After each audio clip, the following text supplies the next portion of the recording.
Durch Japan reist man mit dem Zug.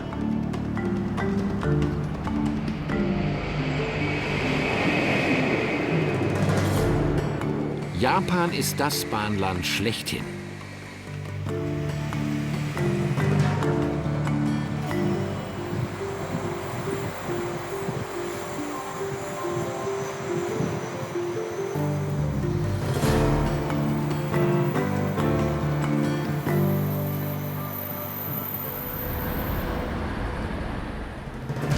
Wir besuchen die Millionenstadt Hakata, Fukuoka.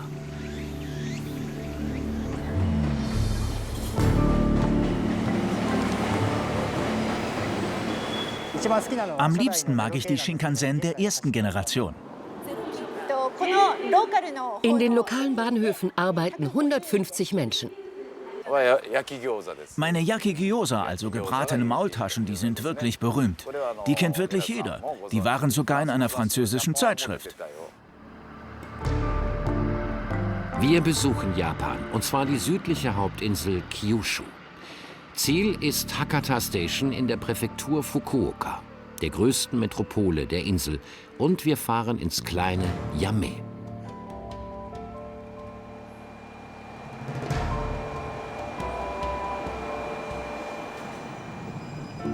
Die Shinkansen-Strecken ziehen sich oft auf aufgeständerten Betontrassen durchs Land. Es gibt aber auch ein zweites, größeres, schmalspuriges Bahnnetz in Japan. Auch auf diesem sind wir unterwegs. Im Bahnhof der Millionenstadt Hakata kommen die Strecken des Hochgeschwindigkeitsverkehrs und die des schmalspurigen Regionalverkehrs zusammen.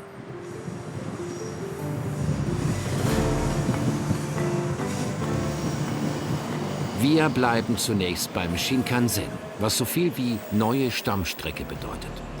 Das Wort steht sowohl für die Strecken als auch für die Züge. Und die sind der Stolz der japanischen Eisenbahn. Hakata Station ist für viele Shinkansen Endstation. Und daher gibt es hier ein Ritual zu sehen, das bei uns in dieser Form kaum denkbar ist. Ein ganzer Trupp Menschen bringt sich in Position, nicht allein um einer älteren Dame den rechten Weg zum Zug zu weisen. Nein, es ist ein Empfangskomitee, das jeden Shinkansen am Endhalt Hakata willkommen heißt.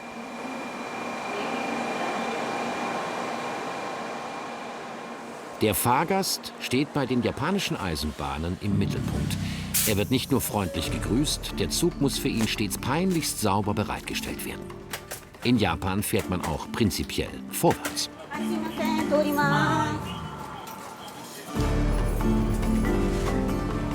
Nur wenige Minuten hat die Putzkolonne Zeit, den ganzen Zug zu säubern. Natürlich werden die Fenster gewienert. Und ein Fensterplatz hat auch tatsächlich ein Fenster.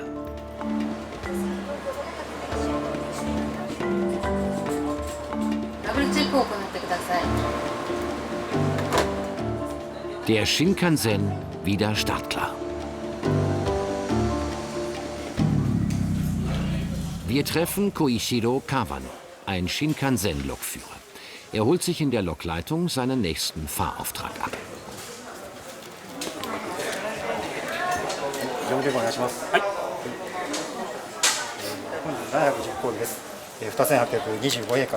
Zugnummer, Wagenanzahl, Zuglauf, Sicherheitshinweise werden abgeglichen.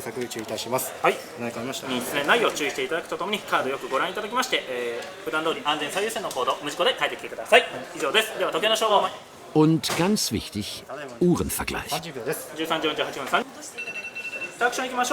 Alle Fahrtdetails werden wiederholt und bestätigt.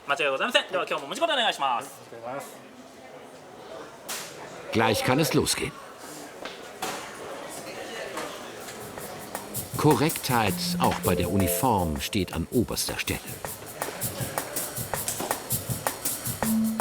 In der Lokleitung werden die Einsätze der Lokführer koordiniert. Und hier treffen sie sich. Noch ist ein bisschen Zeit und für uns holen sie das Allerheiligste hervor. Ein Modell des ersten Shinkansen. Er ist der Lieblingszug von Lokführer Kawano, wie für die meisten hier. Der Shinkansen war 1964 eine Weltsensation.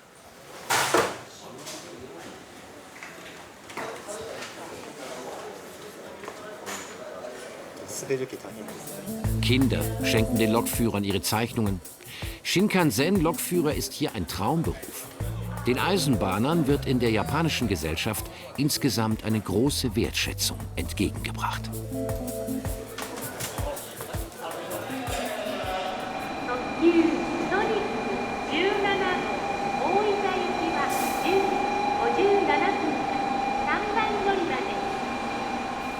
Auf den Fernbahnsteigen ist immer viel los. Alle paar Minuten kommt ein Zug. Auch unser Lokführer übernimmt bald seinen Shinkansen. Wie ist er zu seinem Traumberuf gekommen?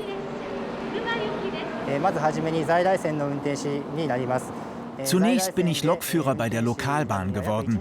Dort habe ich ungefähr ein Jahr lang eine Ausbildung gemacht. Ich habe dann meine Fähigkeiten als Lokführer verfeinert, um eine Probeerlaubnis für das Führen des Shinkansen zu erhalten. Die weitere Ausbildung dauert ein halbes Jahr. Wenn man danach die staatliche Prüfung besteht, wird man Shinkansen-Lokführer.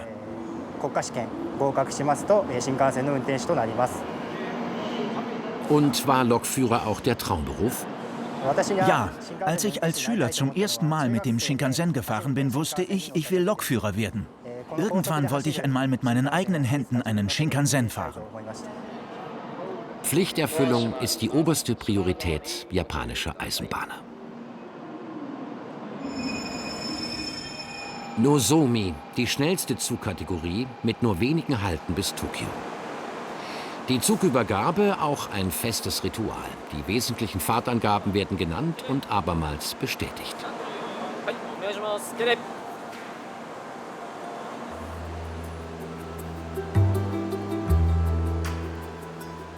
Herr Kawano geht wie jeden Tag auf große Fahrt.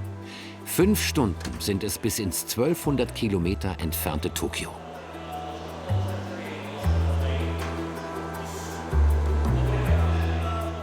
Auch die Zugabfahrt ist ein Ereignis. Mit jeder Geste versichert sich die Bahnsteigaufsicht. Ist alles frei? Sind alle Türen geschlossen? Nichts darf vergessen werden. Daher die Gesten als Rückversicherung.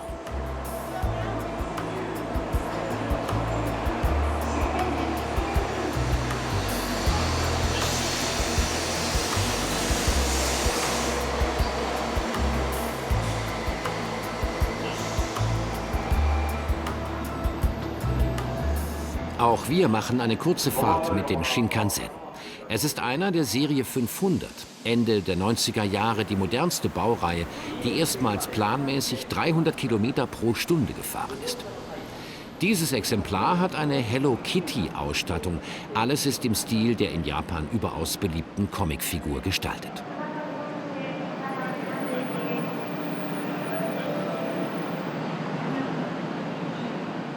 Als Fotomotiv ist der Hello Kitty Shinkansen sehr begehrt. Selbst innen wurde ein Traum in Rosa verwirklicht. Im Augenblick ist die sonst von kleinen Mädchen umlagerte Theke etwas verwaist. Denn unsere Fahrt führt uns nur bis ins Depot.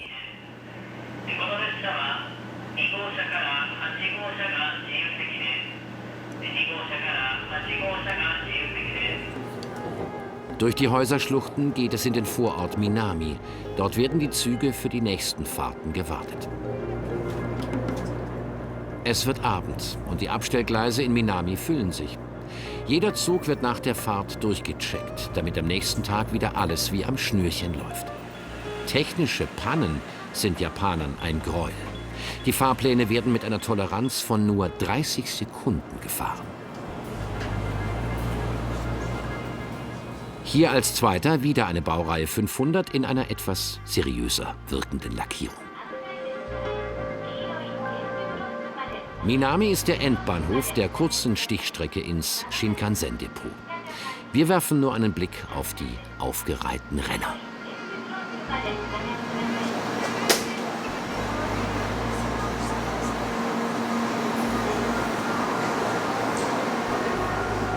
Auch der Hello Kitty Shinkansen rollt heute aufs Abstellgleis. Für Eisenbahnfreunde ist die Reihe 500 schon fast ein historisches Fahrzeug. Einer der Endwagen steht schon im Eisenbahnmuseum in Kyoto.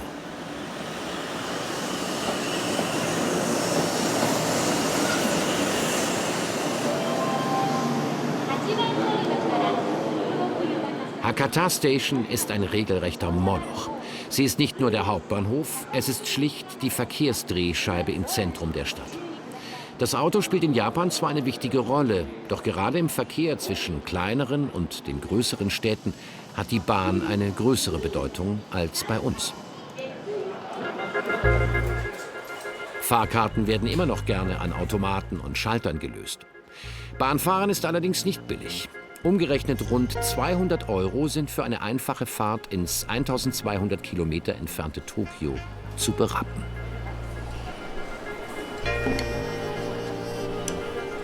Bahnsteigsperren regulieren den Zugang zu den Zügen. Es gibt zwar Schaffner in den Wagen, doch die eigentliche Kontrolle findet hier statt.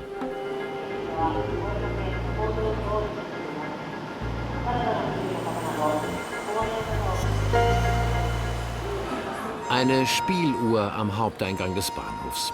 Trotz aller Ernsthaftigkeit im Bahnbetrieb, eine augenzwinkernde Verspieltheit ist manchmal doch zu beobachten. Im Bauch des Bahnhofs ist ein gewaltiges Geschäftszentrum untergebracht. Eine Süßwarenabteilung, die ihresgleichen sucht, findet sich hier ebenso wie mehrere Kaufhäuser. Gerade bei den Süßwaren gibt es gewisse westliche Einflüsse. Doch auch die Käsekuchenvarianten sind sehr japanisch, was ihnen nicht schlecht bekommt.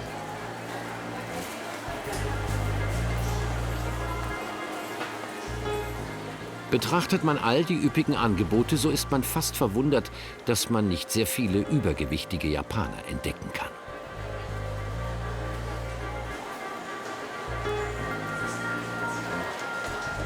Zum Angebot des Bahnhofs gehört ein eigenes unterirdisches Kneipenviertel. Vor allem nach Büroschluss versammeln sich hier die Menschen, nehmen einen Snack und lassen den sehr von Verhaltensregeln geprägten Alltag hinter sich.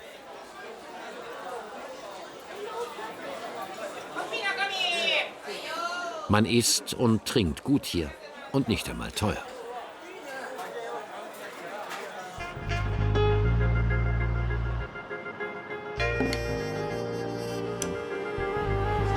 Hakata war ursprünglich eine eigene Stadt. Inzwischen ist sie mit Fukuoka zusammengewachsen. Fukuoka ist gleichzeitig der Name der ganzen Präfektur. Die Stadt ist das größte Handelszentrum im Süden Japans. Traditionell werden hier die engsten Beziehungen zum asiatischen Festland gepflegt. Ein kleiner Stadtteilmarkt. Am späten Vormittag herrscht hier eine gewisse Ruhe. Viel frischer Fisch in allen Variationen wird angeboten. Und vor allem bei älteren Japanern noch populär Walfleisch. Dieser Stand hat sich ganz darauf spezialisiert. Inzwischen hat Japan den kommerziellen Walfang wieder aufgenommen. Der Verzehr von Walfleisch wird nicht mehr mit wissenschaftlichen Zwecken verbrämt.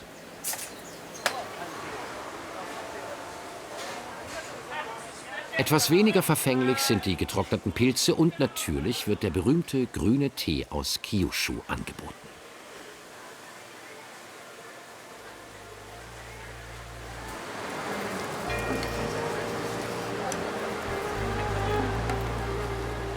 Die 1,5 Millionen Metropole pulsiert wie alle japanischen Großstädte. Optisch unterscheidet sie sich auch kaum von den anderen. In Japan lebt man die moderne, Hightech und schmucklose Funktionalität prägen das Bild. Die Individualität zeigt sich eher in kleinen regionalen Eigenheiten, wie dieser. Ab 5, halb 6 am Abend bemächtigen sich seltsame kleine Gespanne der Straßen und der Bürgersteige.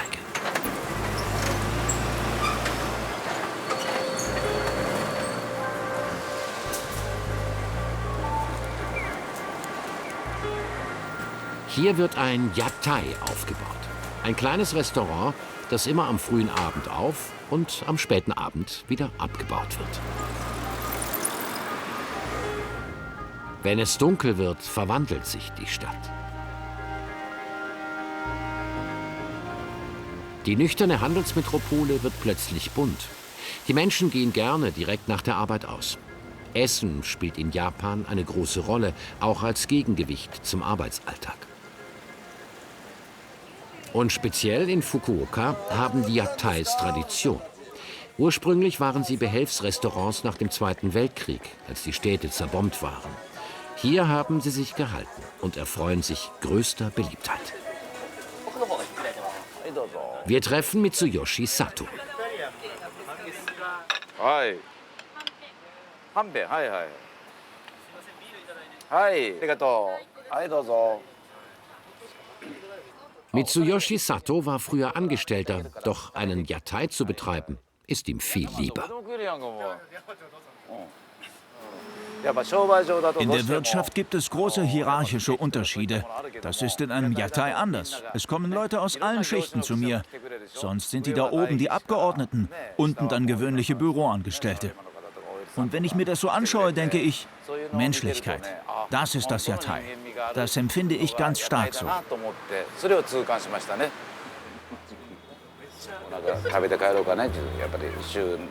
Erst wenn man in geselliger Runde den Feierabend verbracht hat, geht's nach Hause. Dann bricht sozusagen der zweite Berufsverkehr an.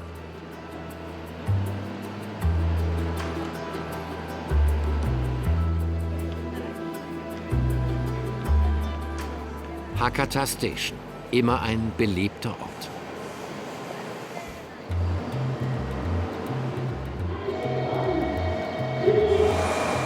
Am nächsten Morgen besuchen wir den schmalspurigen Teil des Bahnhofs, der größer ist als der normalspurige Shinkansen-Teil.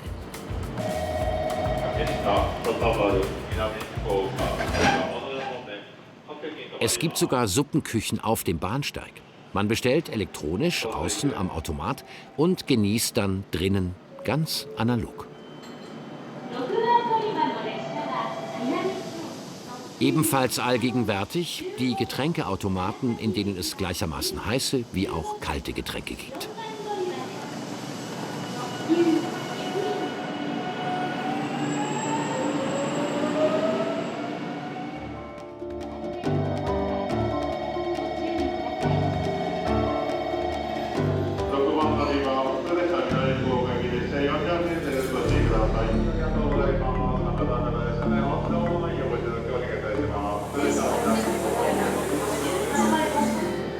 Die Präzision, die für den Shinkansen gilt, gilt für den Verkehr im Regionalbahnhof nicht minder.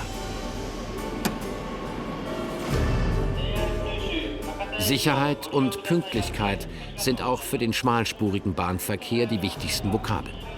Schmalspur klingt in deutschen Ohren nach Bimmelbahn, doch das Schienennetz mit einer Spurweite von 1067 mm ist viel größer als das Shinkansen-Netz. Es ist das ursprüngliche Bahnsystem Japans.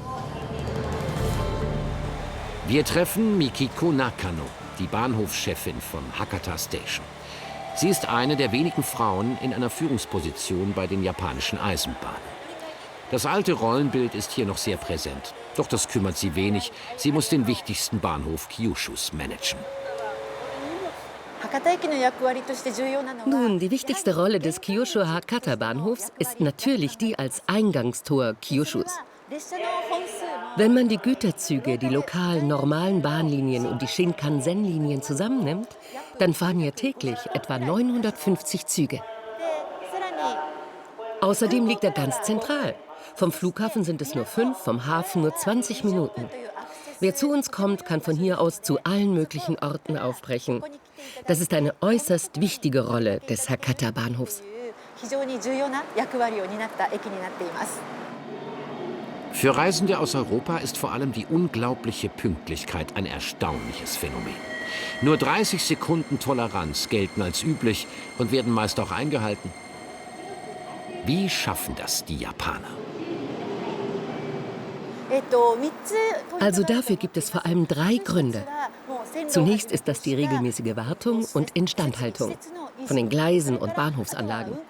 Zweitens die Durchführung des Fahrbetriebs und Kontrollsystems. Und drittens, denke ich, liegt es an jedem einzelnen Mitarbeiter, der Tag für Tag seinen Dienst versieht und dabei stets auf Sicherheit und ein gleichbleibend hohes Niveau der Beförderung achtet. Klingt eigentlich ganz einfach. Doch es steckt auch eine Menge Geld und Personal im System und eine rigide Disziplin, die in Europa so nicht bekannt ist. Und was hat unsere Bahnhofsvorsteherin so an der Eisenbahn fasziniert, dass sie in diese Männerwelt eingetreten ist? Ich arbeite jetzt schon seit 28 Jahren bei der Bahn. Ich wollte schon immer bei der Eisenbahn arbeiten. Einer der Gründe dafür war, dass der Nahverkehr die Menschen Tag für Tag unterstützt, dass sie den Zug auch für Reisen und für besondere Gelegenheiten nutzen. Ich wollte meinen Beitrag dazu leisten, den Fahrgästen einen Teil ihres Lebens angenehmer zu machen. Daher habe ich angefangen, bei der Bahn zu arbeiten. Nun ja, und es gibt nach jetzigem Stand nur eine Frau bei JR Kyushu, die als Bahnhofsvorsteherin arbeitet. Da habe ich schon ein Gefühl von Erfolg.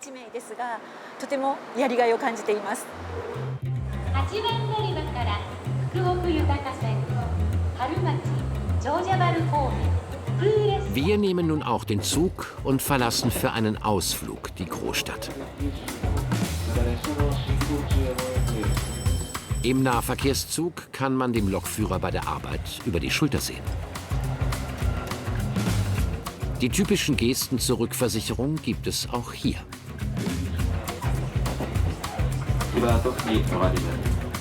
Es geht eine ganze Weile durch Vorstädte. Auch die Nahverkehrszüge sind hier recht komfortabel eingerichtet. Und außerhalb der Rush-Hour findet man auch einen Sitzplatz.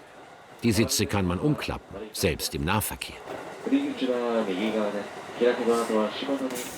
Das Streckennetz ist dicht und man kommt mit ein paar Mal Umsteigen auch in ländlichere Gebiete. Die Bahn ist hier eine echte Alternative zum Auto. Abfahrt.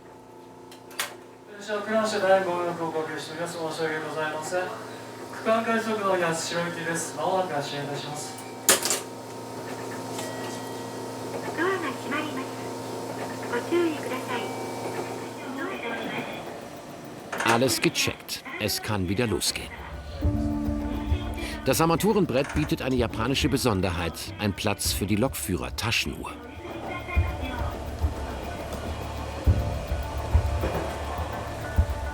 Rechts oben ist die aufgeständerte Trasse des Shinkansen zu sehen. Die Shinkansen-Strecken laufen in Städten oft parallel zum ursprünglichen schmalspurigen Netz. Nach wie vor umspannt das 1067 mm Netz ganz Japan. Man könnte auch Fernreisen auf diesen Gleisen unternehmen.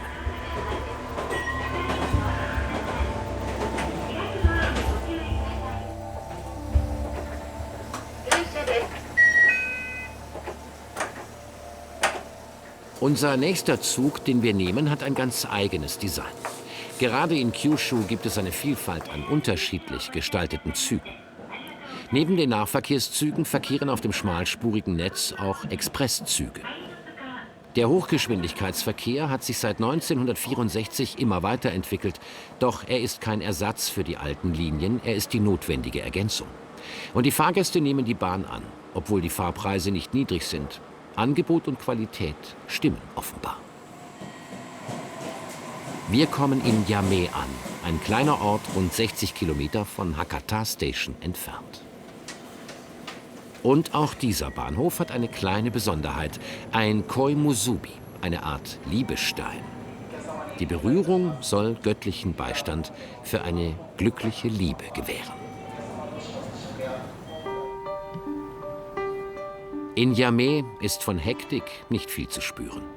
Die Kleinstadt ist bekannt für ihre Traditionen. Hier gibt es noch viele alte Gebäude. Eine Seltenheit in Japan.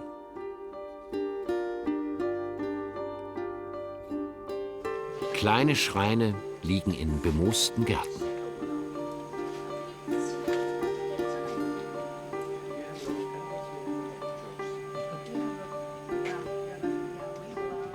Und es gibt sehr alte Handwerksbetriebe, darunter einen der ältesten Laternenmacher in Japan.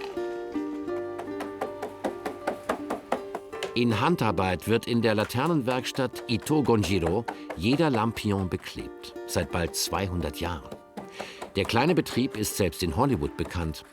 Die Handwerker aus Yame haben schon einige Filme ausgestattet.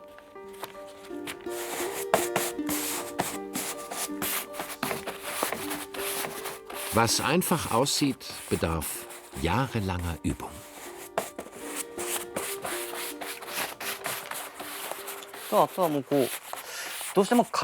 Ja, es ist eben Papier. Das bekommt leicht Falten. Man kann es nicht ganz vermeiden, daher muss man die Falten verstecken. Wenn man es gleichmäßig aufträgt, dann fallen später die Falten nicht so ins Auge.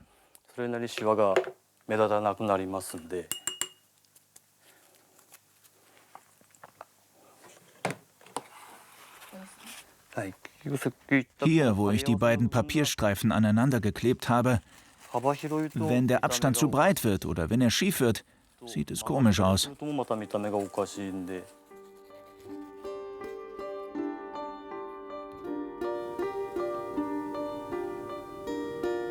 Das Wichtigste ist allerdings die Bemalung. Die macht der Chef selbst.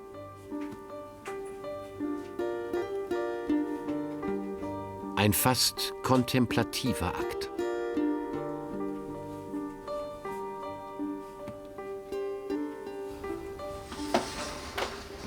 Auch wenn Yamé idyllisch wirkt, die Metropole Fukuoka ist nicht weit und der moderne Verkehr allgegenwärtig. Die hohen Betontrassen der Shinkansen-Strecken durchziehen das Land.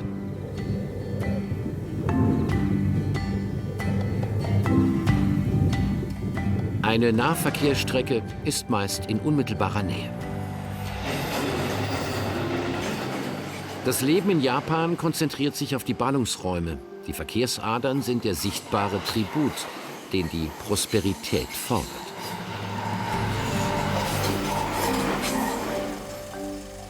Für Eisenbahnfreunde allerdings ist Japan daher ein Dorado.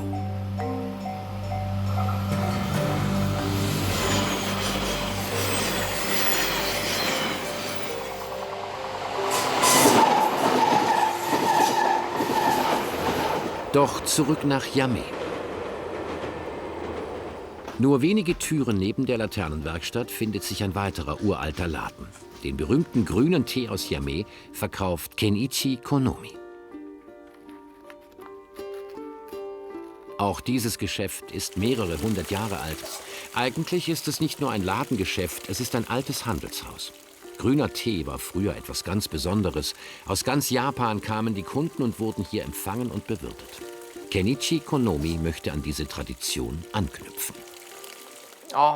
Nun, es war tatsächlich so, dass grüner Tee früher eher eine Kostbarkeit war. Heutzutage ist die Produktionsmenge gestiegen, denn früher wurde noch von Hand geerntet, daher war die Produktionsmenge ziemlich gering. Und dieser Teil war dann natürlich sehr kostbar. Und natürlich war auch der Stückpreis höher. Und natürlich gibt es eine Teezeremonie, die allerdings anders verläuft als in anderen Teilen Japans. Wichtig ist die Temperatur des Wassers. Nur 50 bis 60 Grad soll es heiß sein, damit die Aromen zur Geltung kommen können.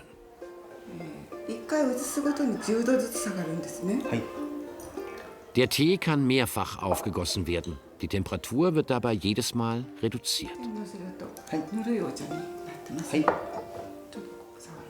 Der grüne Tee ist hier nicht zu einem Pulver verarbeitet. Das Wasser kommt direkt auf die Blätter. Zum Abkühlen wird das Wasser mehrfach in andere Schälchen gegossen. Der Tee soll genau 2 Minuten ziehen.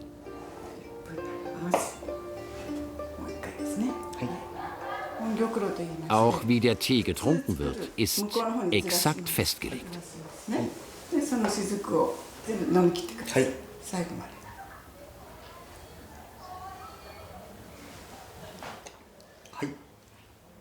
Auch der Genuss der Süßigkeit aus grünem Tee hat seinen festen Platz in der Zeremonie.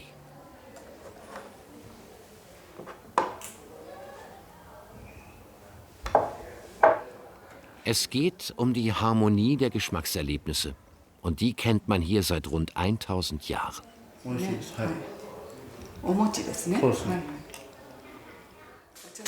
Das Besondere am Teegenuss in Yamé ist, dass die Teeblätter am Ende der Zeremonie mit Sojasauce aufgegossen und danach gegessen werden. Genuss und Tradition vereinigen sich hier. Auch ein Schrein zum Gedenken an die Ahnen ist Teil dieser Tradition. Sie sind in vielen Häusern zu finden. Auch Kenichi Konomi pflegt diese Tradition.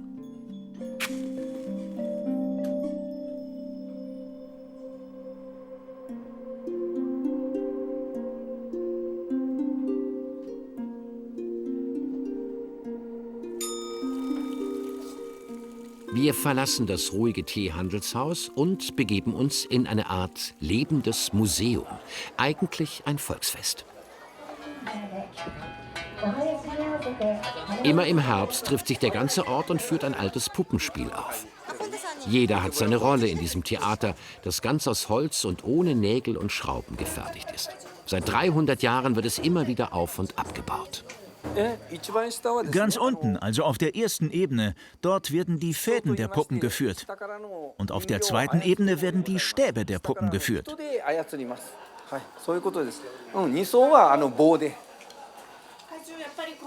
Es ist wahrscheinlich ziemlich schwierig, die Puppen zu bewegen. Die Bewegungen auf den Rhythmus der Trommler abzustimmen. Nun, wenn das nicht gelingt, oh weia.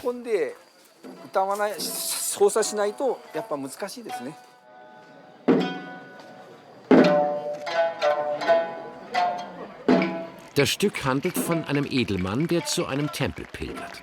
Die Handlung ist allerdings eher nebensächlich. Hier wird die alte Puppenspielkunst gefeiert.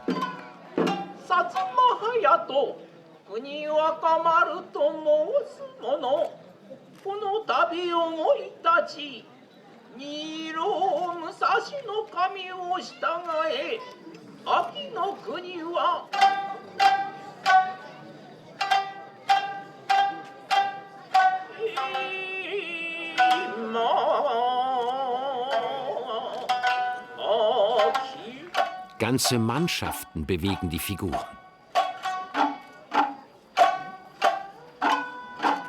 Auch unser Laternenmacher wirkt mit.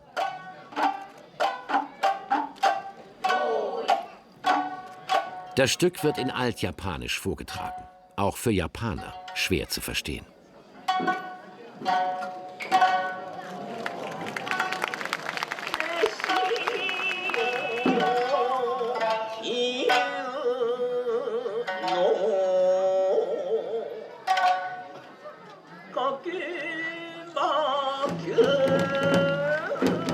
Nur einmal im Jahr, immer im Herbst, sind die Aufführungen zu sehen.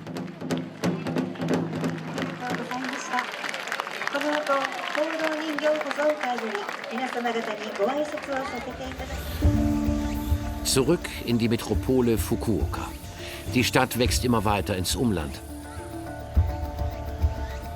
Das hat auch Folgen für den Nahverkehr. Neben einem modernen U-Bahn-System gibt es vor allem viele S-Bahn-artige Verbindungen.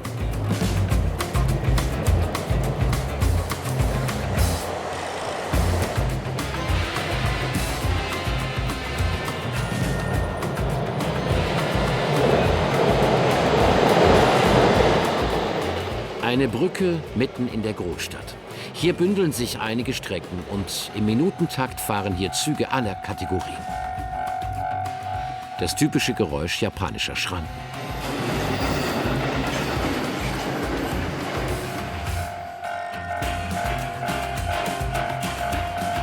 Auch der Güterverkehr läuft auf den schmalspurigen Strecken.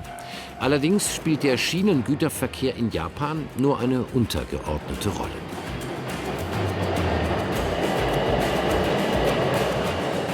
In den Großstädten ist es auch völlig normal, dass der Schienenverkehr mitten durch Wohngebiete führt.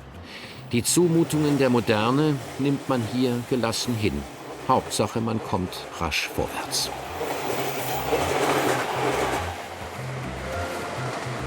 Rasch vorwärts zu kommen, spielt beim nächsten Zug, den wir nehmen, allerdings keine Rolle. Eher im Gegenteil.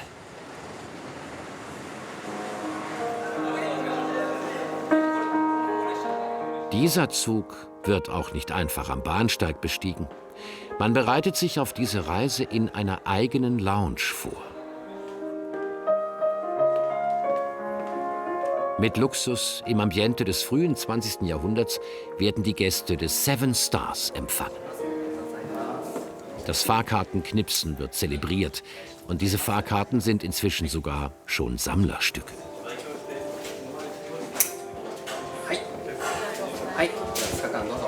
Und die ganze Crew stellt sich einzeln vor.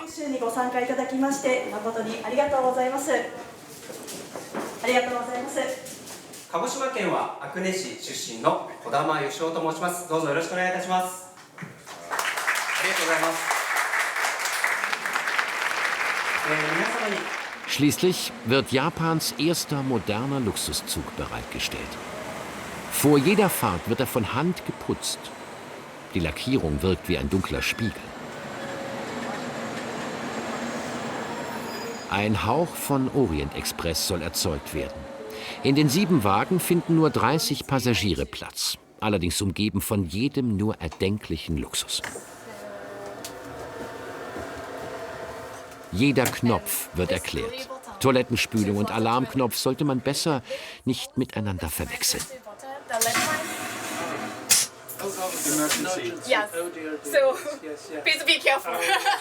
Auch das Bedienungspanel der Toilette hat es in sich.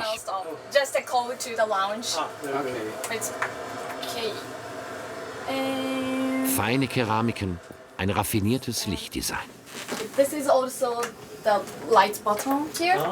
It's like you can adjust. Okay. Yes.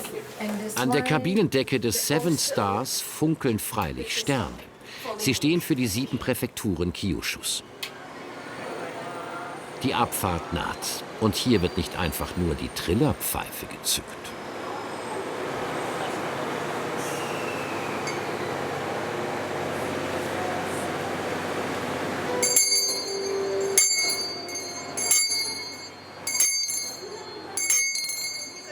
Hi, では失礼いたします。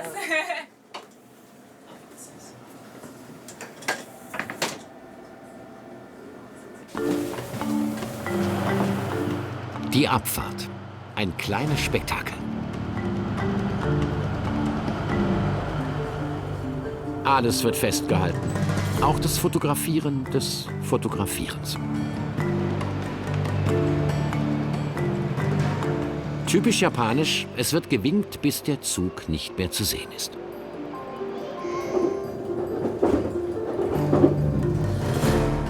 Der Zug macht eine Rundfahrt. Von Hakata geht es nach Tosu, weiter nach Arita, Sasebo, nach Nagasaki und wieder über Tosu nach Bungo Mori. Dann nach Yufuin und wieder zurück zum Ausgangspunkt Hakata Station.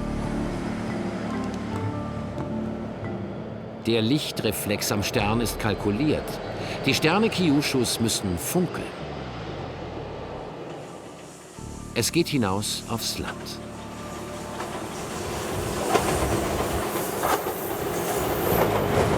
Der Seven Stars ist ein Zug zum Sightseeing. Der Weg ist sein Ziel. Doch der Blick richtet sich nicht zuletzt nach innen. Im Zug wird das Mittagessen vorbereitet. Köche aus den 7 Präfekturen Kyushus sind an Bord und bereiten die exquisiten Menüs. Die richtige Reihenfolge ist für den Genuss entscheidend und freilich bedarf es einführender Worte. Fühlen Sie sich wohl und wenden Sie sich bei Fragen an uns.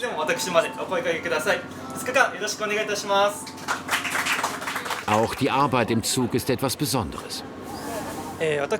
Ich gehöre in den 6 Jahren des Seven Stars zur ersten Generation. Ich bin also von Anfang an dabei.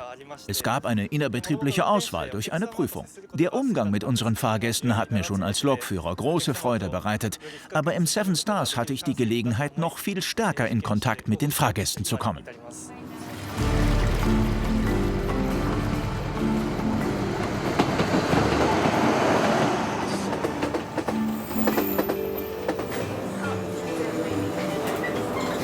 Der Zug legt nur kurze Stopps ein. An einem von ihnen treffen wir den größten Fan des Seven Stars. Kunihiro Tashiro steht an fast jedem Bahnsteig, an dem der Zug auftaucht. Er eilt dem Zug hinterher, eine erstaunliche Hingabe. Gefahren ist er mit dem Zug noch nicht, aber er liebt ihn trotzdem. Und natürlich, ein japanischer Fan ist nicht aufdringlich, sondern begegnet dem Objekt der Begierde mit Zurückhaltung und wird entsprechend freundlich aufgenommen. Herr Tashiro hat seine Leidenschaft für den Seven Stars zum Beruf gemacht. Neuerdings arbeitet er sogar bei der Bahn. Mir gefällt das Design und dass er so viele Gäste in unsere Gegend, die Stadt Kansaki in der Präfektur Saga, zieht.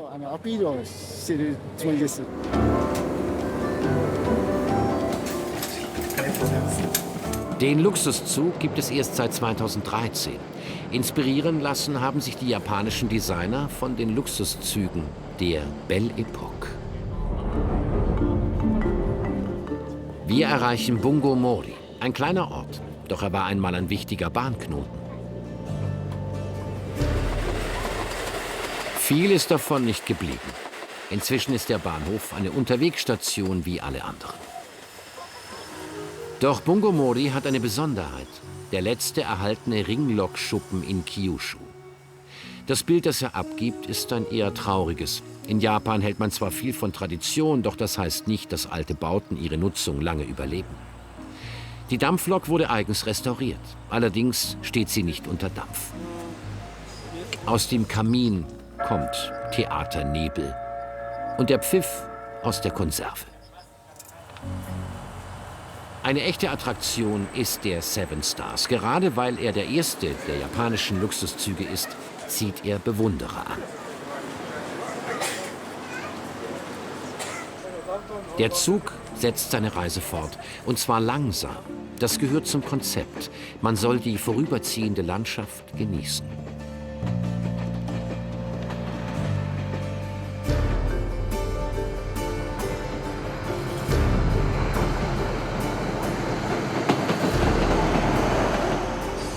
Ungewöhnliche Perspektiven bietet das Panoramafenster im letzten Wagen.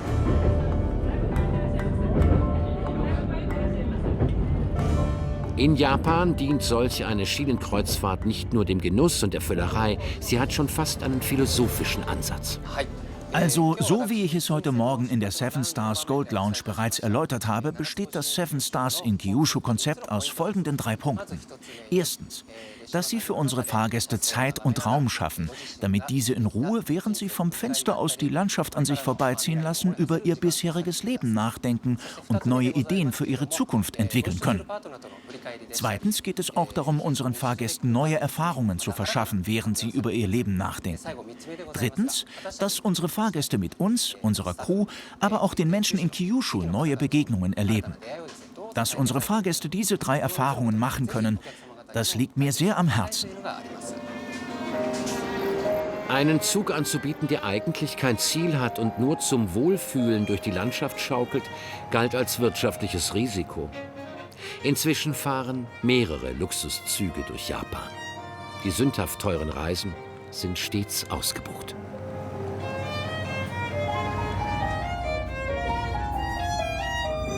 Am Abend verwandelt sich der Speisewagen in eine Cocktailbar.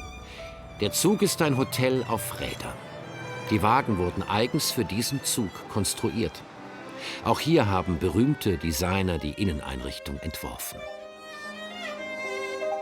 Nur das Beste soll hier serviert werden. Man misst sich mit den teuersten Luxushotels.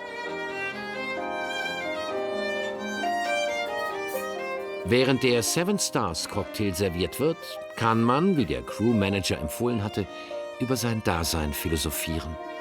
Und vielleicht auch darüber, warum die Eisenbahn in Japan ein nahezu perfektes System ist.